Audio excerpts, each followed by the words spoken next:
Estuaries where I hope to see him on my way. Defies the laws of physics, gotta feel him, so I pray.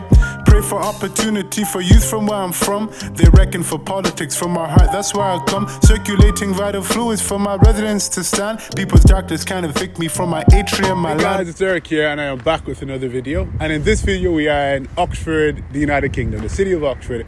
And in the city of Oxford, what we're going to be doing is interviewing people about whether they think the UK owes reparations to countries that it formerly colonised. There have been specific apologies or expressions of regret from senior political figures in the United Kingdom with regards to specific incidents that have occurred. However, we've had no sweeping apology for colonialism. What's more, anytime that a suggestion has been made vis-a-vis reparations, it's typically been shut down on various questions. One such question is complexity, and recently we saw from Robert Jenrick, the person who contested to be leader of the Conservative Party, a suggestion that the UK was owed reparations for the fact that it ended slavery.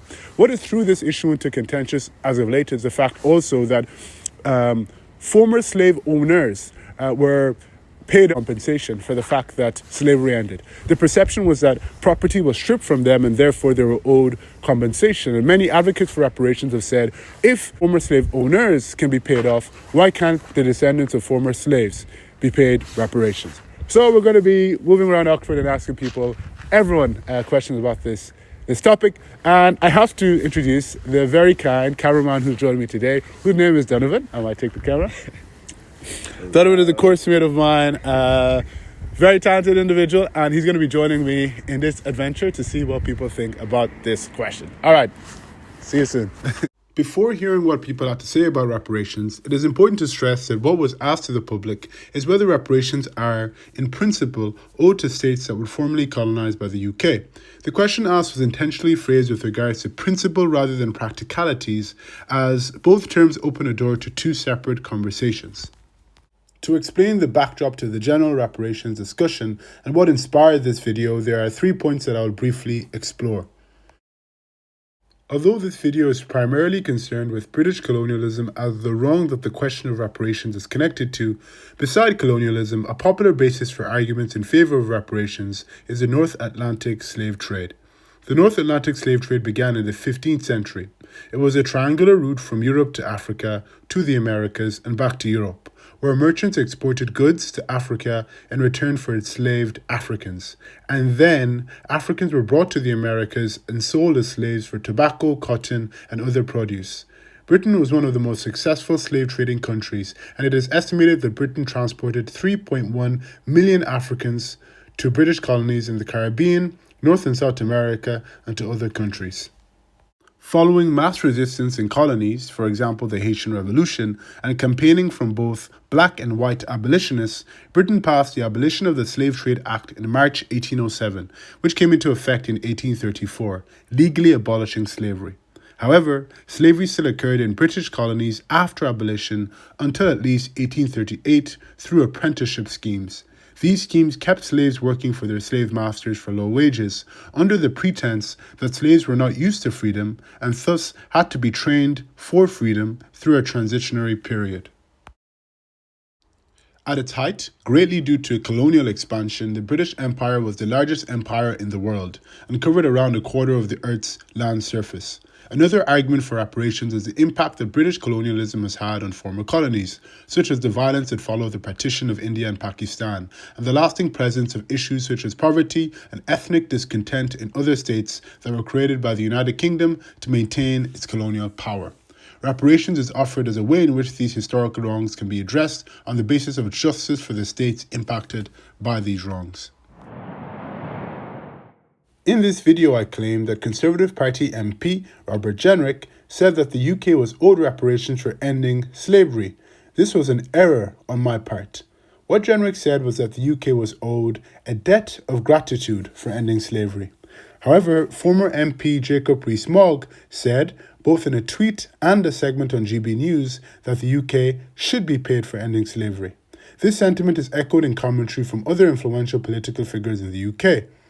Caribbean historian and former Prime Minister of Trinidad and Tobago, Eric Williams, provided a response to this interpretation of British history that is more sympathetic to empire, by stating, "The British historians wrote almost as if Britain had introduced Negro slavery solely for the satisfaction of abolishing it."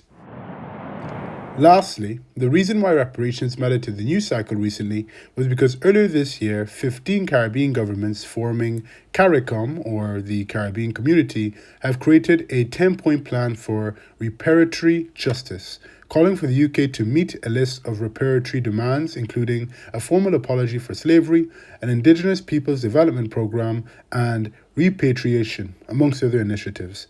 Furthermore, in a recent meeting of 55 Commonwealth nations in Samoa, including the UK, it was acknowledged that a dialogue about reparations for the transatlantic slave trade is due, although British Prime Minister Keir Starmer has said that the UK's position is very clear and unchanging, and that is to be, quote, "looking forward, not back," unquote.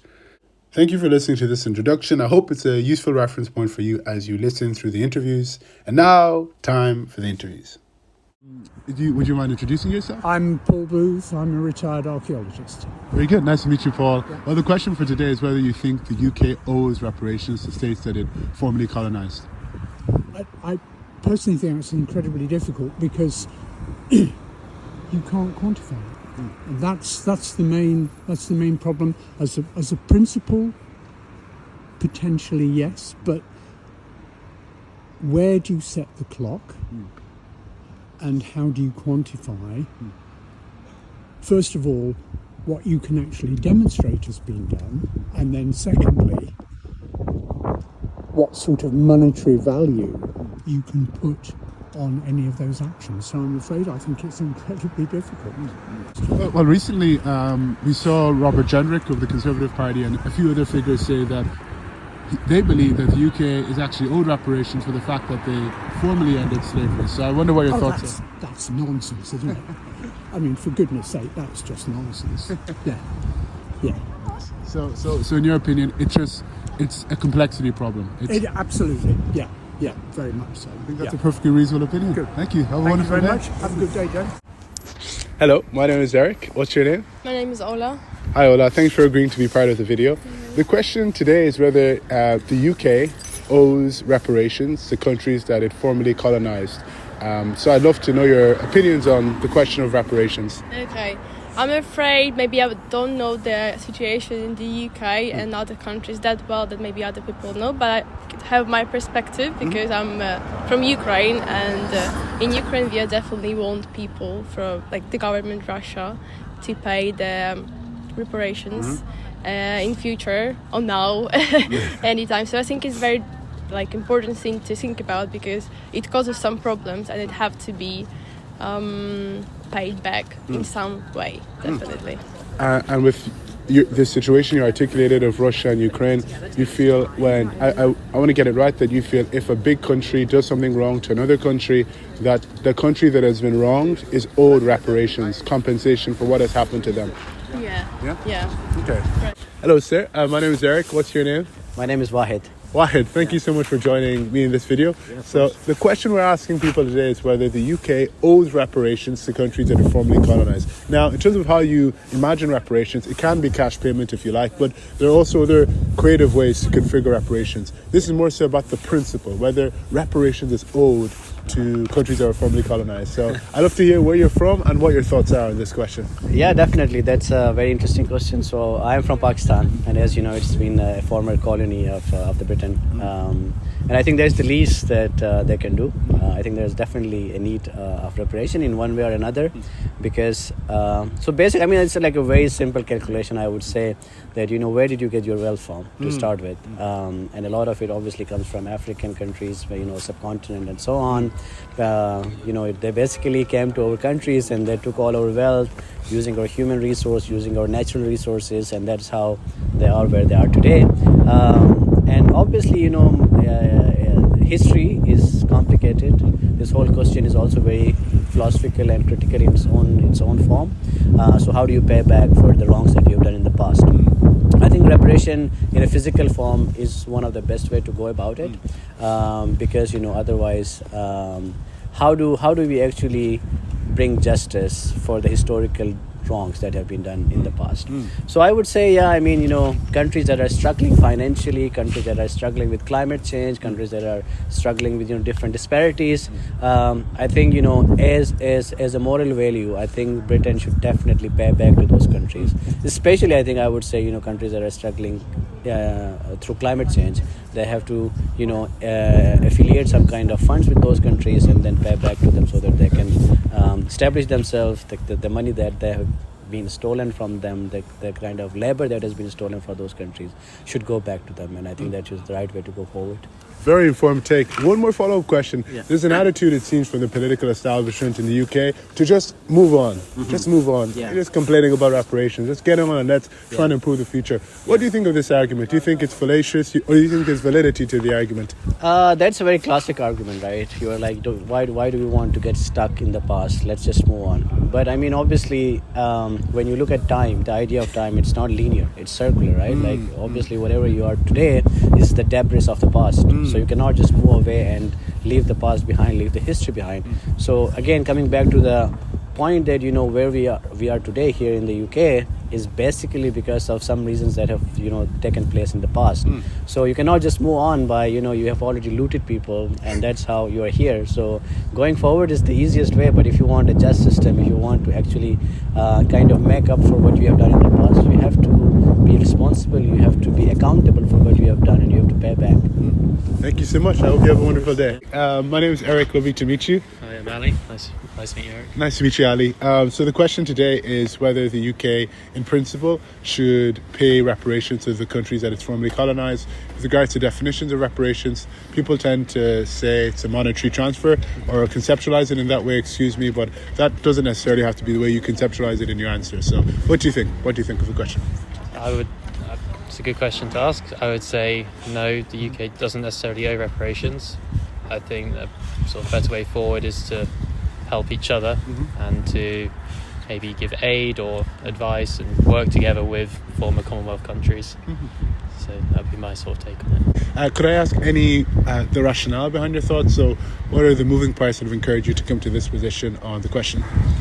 I think that in general there's been quite a long history of Britain and Empire, and there have been some good and some bad parts of it. Obviously some countries have come out worse than others from that legacy. I would say that the idea of reparations for me is, I'd say, going a bit too far back in history for it to happen now than for basically the times that we find ourselves in now. So a lot of countries struggling economically, and there's a lot of pressures everywhere, and yeah, I haven't thought too much. No, that's perfectly fine. It, but yeah, I'd say it's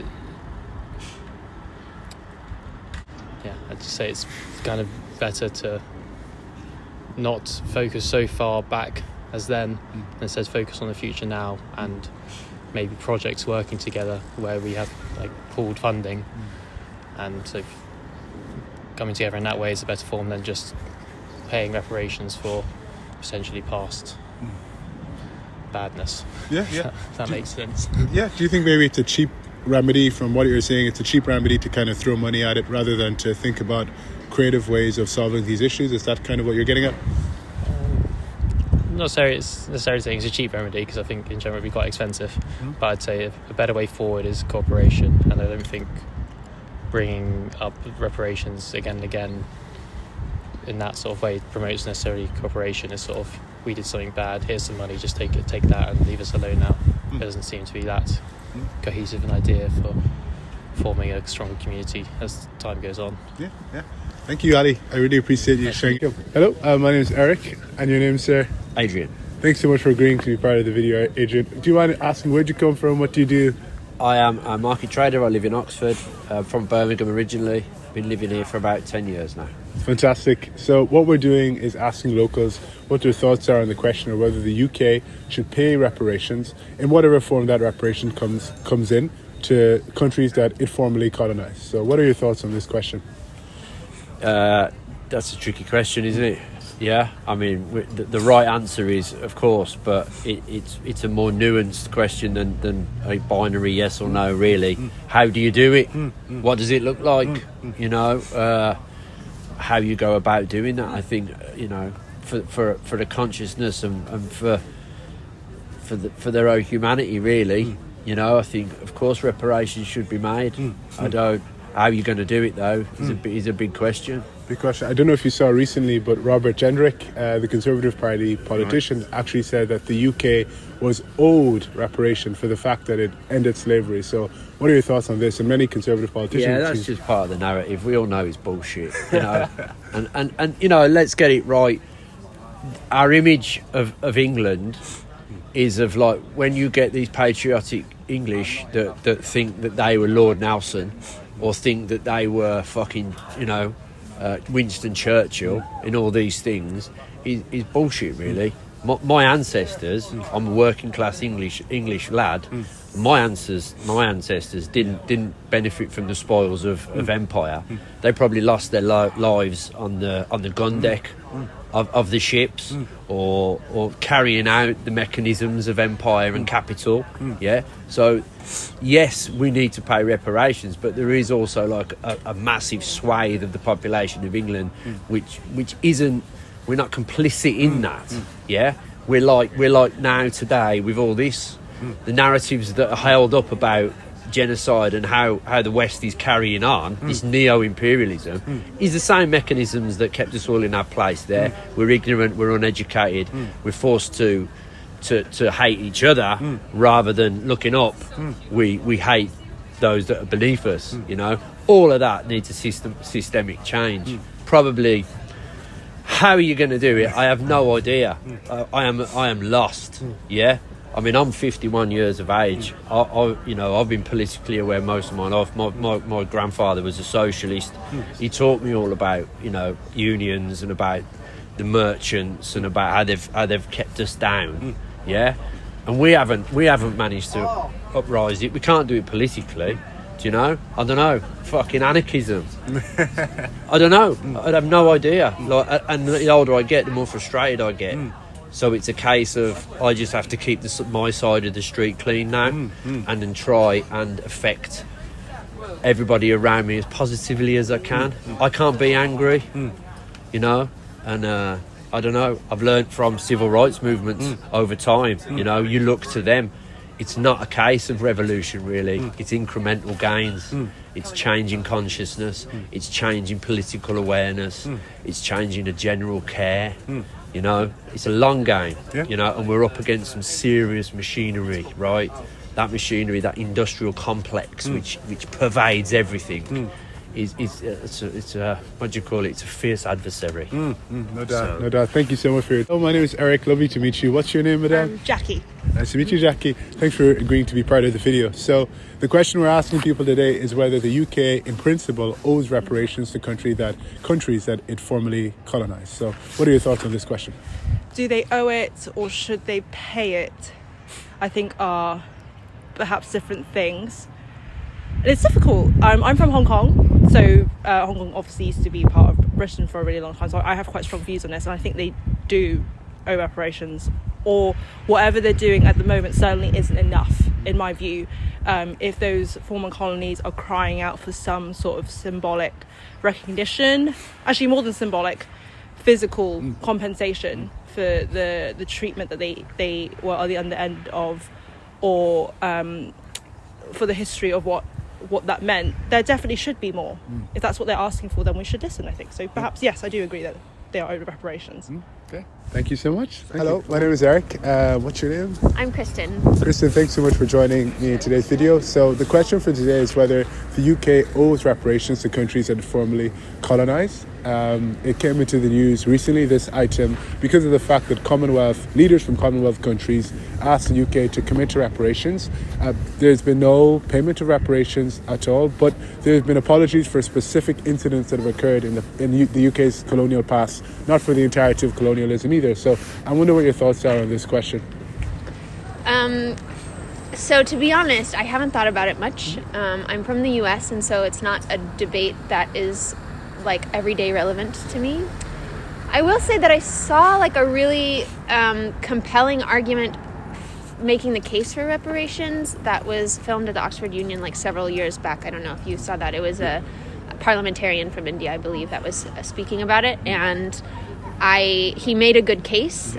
So I think, I don't know, it's worth talking about. My gut tells me that there's probably, I don't think it would be like politically savvy or supported to have like kind of overt reparations, like a big chunk of payment from one country to another. But my kind of initial reaction is that there are probably other ways of making that type of gesture in a way that compensates for harms that have done in the past, or starts kind of helping countries that were formerly colonized to rebuild anything that was kind of destroyed from colonization. So this could, I don't know, some things that come to mind might be like the movement in museum studies to repatriate artifacts that were plundered, for example.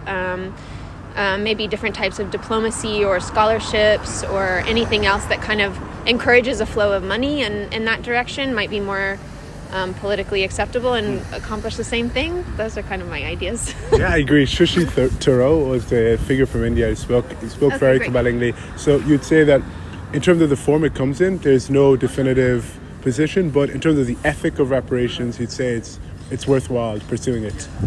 I think it's worthwhile to have the discussion publicly. Yeah. I think kind of the equivalent in the US would be reparations to people who were formerly enslaved. And so this is a conversation that kind of comes up, but really is like, I don't know, kind of pushed down as soon as we start talking about it. I'd be really interested to hear more positions and more ideas of how that would actually feasibly take place, I guess. I think that's worth that conversation, yeah. Thank you so much for your time. Have a wonderful day. My name is Eric, sir. What's your name? My name is James. Nice to meet you, James. Yeah, nice to meet you too. Thanks for being part of the video. That's okay. So the question we're asking folk today is whether the UK in principle owes reparations to countries that it formerly colonised. So I wonder what you have to say to this question. I would say in principle, yes, but in practicality terms, how on earth do you do it? I mean, an obvious one is the Elgin marbles that were taken or stolen from Athens. I think they should go back to Athens. I think a lot of people would agree with that now. And also it opens a more fundamental question about what are museums for. It's British museums as well, English museums, Scottish and so on. So I think there's a whole debate that needs to be had. There's the other reparation, I think it was Zimbabwe, a lot of the African items that were again stolen when these countries were formerly colonies and they were just pilfered. So again, I think if there's a legitimate government that can claim that these really belong to the country or place of origin, then I think they should go. I think they should go, provided they're going to be looked after and curated in the country of origin. Yeah, I don't think there's really a leg to stand on, basically. Thank you. So my name is Eric. What's your name, sir? I'm Sarthak. I'm from India. Okay, lovely to meet you. The question we're asking people today is what their thoughts are on the question of whether the UK owes reparations in principle to states that it has formerly colonized. So I wonder what your thoughts are on this question. Yeah, of course it does. It stole from our countries for centuries. So yeah, it's stolen a lot and it should give it back. Okay. And so in terms of giving it back, do you mean in principle that it's owed, or what are your thoughts if you were to elaborate on it? Because some people would say it's the past, move on. So I wonder what you'd say to this attempted rejoinder to the point. I mean, the past is the past, but it's affecting the present today. The countries they colonized are very much poor today, and they are in large part a big cause of it. So yeah, historically things need to be corrected for. Thank you so much. Do you mind me asking your name? Hi, I'm Nandini. Nandini. I'm from the US. Lovely to meet you. I wonder what your thoughts are on this question. Yeah, so kind of similar to what Sarthak said, I feel like the UK does owe reparations to the countries that it previously colonized just because of the lasting impacts that the colonization had on those countries. And there were so many historical artifacts and valuable pieces that were also stolen from those countries, and that's such a rich part of those countries' culture and history. So yeah, it's just had so many lasting impacts that are negative and have clearly resulted in poor economic development and poverty today. So okay, thank you so much. And you, I wonder your thoughts. So what is your name, madame? Yeah, my name is Lynn. I'm from the States. Lovely to meet you. Yeah, lovely to meet you too. I guess like similar to my counterparts, I think the concept of positionality is really important. When you think about like just the timeline of history and also the different characters and actors that are involved, like it's hard to not think about what groups have been exploited previously, or like the ways in which other parties have been used for the benefit or advancement of others. So whether if it's that through like, you know, international funding, or like, you know, the promotion of things like democracy, or even just like the simple like acknowledgement of what has been placed for certain countries to be where they are today. I think that's really important. And thinking about like the progression of the world right now, I'm thinking a lot about like medical research and a lot of like social research and the ethics behind that too, and just like, you know, using that as a form of reparations to kind of like, you know, elevate the advancements that are often found at the price and expense of other people. Yeah, so your point is that reparations doesn't have to come in an obvious form, that there are different, more creative ways that reparations could be explored. You talked about medical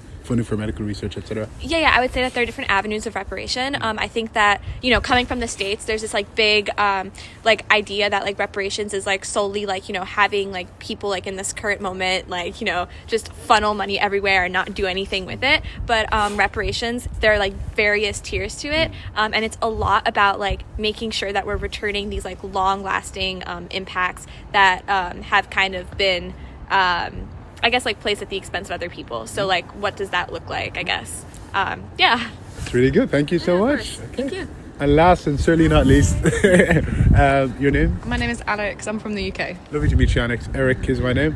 So what are your thoughts on the question? I think that reparations sort of gives the impression that something has finished, and actually that now it's the sort of the closing up of tying loose ends and things like this, but actually it's very much still a part of our education system. It's very colonised, and unfortunately nothing, even the efforts to decolonize the education system, it's slow acting in terms of like how much damage has already been made. So people are going to continue to learn about things in a problematic way for a long time. I think, I hope not, but I think this is unfortunately what's going to be the case. And so yeah, things are far from over, and reparations in the form of what Lynn was saying about it not just being one kind of reparation, it should definitely be a restructure of what we know within the education system. I'm very, very passionate about it not being taught to children because they're the future, and yeah, it should be something that we're not arguing about. Just to elaborate, when you say you're passionate about it not being taught to children, do you mean perceptions that you think are colonial in nature being taught to children? Yes. Would you mind elaborating on that?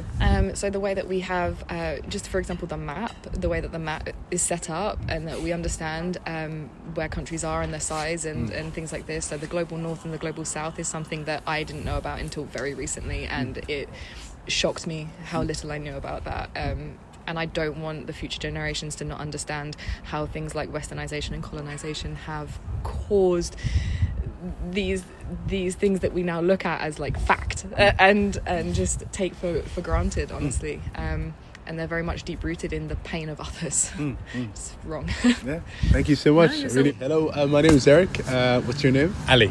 Ali, thanks a million for joining us in this video. So what we're doing is we're scanning the city and asking people whether they think reparations is owed from the UK to countries that were formerly colonised by the UK. In terms of what reparations means here, people usually conceptualise it as a monetary transfer. That isn't necessarily what it has to be. There are other creative ways one can go about it. But in terms of the ethic, the principle, do you think the UK owes reparations to countries that it once colonised? Yes, definitely. And I also don't think sort of imperialism and neo-imperialism has ended. So it's still a burning issue, not just a question of historical justice and reparations, but also today and to this day, it needs to be done. Yeah.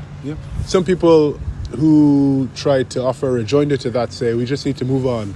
The past is the past. We need to move on and try and fix problems today. What do you say to this comeback? Well, I think there are a couple of things. The first thing I'd say is that I don't think it is the past. It's still the present, not only in the sense of sort of neo-imperialism. I mean, you look at what's going on in what's that island in the Indian Ocean called? Something Garcia, San Diego or San Garcia, something like that. So that's one thing I'd say, is that it's still a present issue, so it's not the past, so you can't sweep it under the rug in that sense. And it's also not that in the past in the sense that many people around the world are still living the consequences, the very negative and damaging consequences of historical colonialism. So I think that's an invalid argument. Some in the political establishment here in the UK have actually proffered that the UK is owed reparations for the fact it ended slavery, rather than it's owing reparations for the fact that it spearheaded slavery for a period. My question here is, what do you think inspires that type of thinking? Like, where does that, what's the source, psychologically, intellectually, of that type of statement, that the UK is owed reparations? Where does that come from? Well, I think it's partially a case of, the victors writing history, because any state that's been defeated militarily or whatever inevitably has to pay reparations for the damage they've done. But if you want an international system based on justice and law and any semblance of ethics, then even those who haven't been militarily defeated should have to pay reparations for the damage they've done. And I mean, clearly that mentality is coming from, as I say, it's a continued issue, and there are continued sort of imperial machinations. So it's going to damage a lot of very wealthy people if reparations come. I mean, the idea that reparations is owed to Britain for ending the slave trade, I've not heard that one, to be honest. I mean, that is a bit of a stretch. I'm sure there are people who do say it. But I know, for example, I'm not an expert at all, but I know that at the end of, when slavery did come to an end, reparations were paid, and it was to the slave owners and traders to compensate them for their losses. So reparations have been paid when it's come to ending the slave trade and colonialism, just not in the right direction. Very interesting, Ali. Thanks so much for your time. Thank My name is Eric. What's your names? Monty. Nice to meet you, Monty. And yours? I'm Amelia. Nice to meet you, Amelia. So the question today is whether the UK owes reparations to countries that it formerly colonised. I think you guys know what reparations is. You're an international relations student, a sociology student, but it's just about a state that has wronged another, in this case vis-a-vis colonialism, paying the country that it has wronged compensation or a fee for the wrong that has been done. There are creative ways in which reparations can come in, but in terms of the ethic, the principle of reparations being owed, what are your thoughts on this question? So I think that reparations should be kind of enforced for many reasons. Like, even today, like, we kind of talk about things like colonialism as if it's a past thing. It's not really. There's a lot of wars that are going on, a lot of proxy wars, for example, and there's a lot of, like, I guess, for example, in Congo, it's just total resource extraction, which is very, very colonial, and I think it's pretty, like, for me it just feels like bizarre not to kind of have reparations, because it's just like, I don't know, it's just, there are human beings, millions of human beings around the world that are just being subjected to forced labour. Maybe it's in, for example, Ghana or the Ivory Coast, where there's a genuine concern for things like modern slavery and forced labour and child labour in cocoa farming, and I think it's, to not have reparations is to continue this cycle of colonialism, and to continue colonialism into today through things like multinational corporations. Yeah. Very interesting. Thank you so much. Thank you. And what about you? Yeah, basically, like, I completely agree with him, and also, like, I'm Brazilian, so, like, I've seen what the impacts of colonialism have had on my country, and how it's still like going on, and like just like in language, everyday language, like we still like spew out so much like colonial language and stuff like that. And I just think it's really important for reparations. So it's a way to like kind of gain agency again for ourselves. So yeah. Very, very interesting. Thank you so much. I might put one more follow-up question to you, and that's recently somebody who contested to be the leader of the Conservative Party in the UK, and many other people actually expressed that the UK was owed reparations for the fact that it ended slavery. That's the argument that they posited. And why this question has been quite controversial recently too is because the slave owners were paid reparations on the grounds that the property of the slave owners, the slaves, were taken away from them. So people have argued, if one can pay money to those who own slaves recently, why can't those who are descendants of slavery be paid money? So I wonder what you say to these contentions. What, kind of Robert Jenrick's contention? Yeah, primarily, but general thoughts too. It's just a whole nother like way of saying, nah, it's not a thing. It's not a thing. It's, you know, it's no big deal. It's just brushing things like colonialism and racism under the rug to kind of make yourself, well, to make Britain in this case look as if it's this totally kind of meritocratic and totally just kind of neutral and non-racist society. But it's a load of bullcrap if you're not really, you know, because things like emancipation, it's something that's done through an act, and it's an act of, you know, especially emancipation, it's like it's an act of love, and love is something that you need to do something towards to be able to make sure that it's there. And every human deserves love, so I think that's the idea. Do you know what I mean? Like,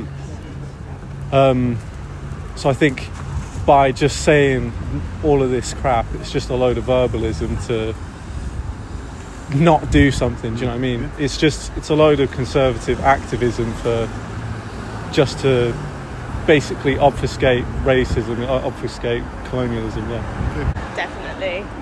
It's just not, colonialism is not an issue that just goes away like that. Just because like they might have like obviously like retreated, like even though like there still are colonies of the UK, but not as many. It doesn't mean that the issue goes away, because like legacies of colonialism are still very much present in many societies.